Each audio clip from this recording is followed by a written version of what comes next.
Does it what you say?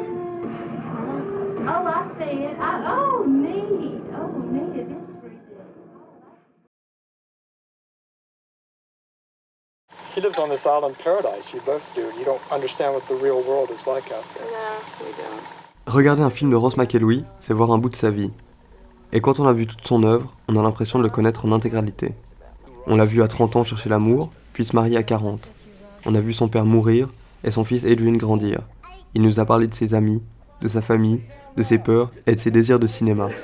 Would you stop? Would you stop? Don't touch that lens. I can't help but touch it. Turn it off. This is important. This is not art. This is life. All right. Filmer le quotidien donc, mais de quelle manière?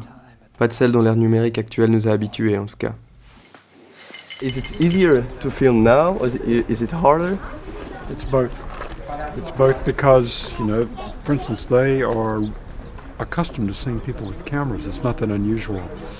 And so, in one way, because people see cameras everywhere, it's not something that they're afraid of or they pay much attention to.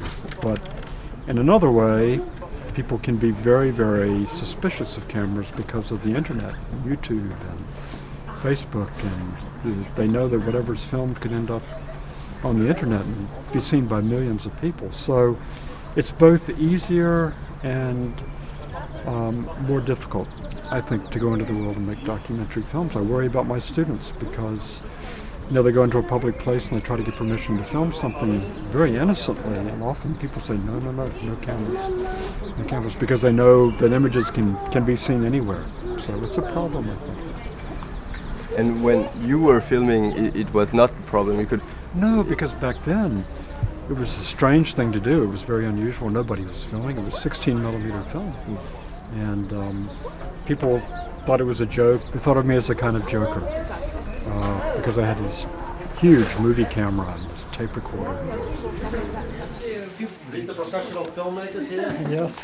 Well, we got a couple of serious Hello, Judge. directors, and how are you? Good to meet you. This is Adrian. Hi, Adrian. This is a big brother. Nice to meet you, Adrian. So that's a 16 millimeter, huh? That is, yeah. We still do it the old-fashioned way. Yeah, well, I don't see too many of those. I'm going to do this way. Oh, why don't you folks have a seat? And now you're an independent filmmaker. Now, what does that mean? What do you do? You mean just come up with an idea and start filming things happening? Or, Yeah, pretty is that much. right? And then try and sell it to a news network or Well, yeah, PBS, some kind of... that's right. I think if I really were a pure cinema maker of cinema, I wouldn't have to talk so much, but I talk because it makes my films make sense. But if you're not a real filmmaker, what are you?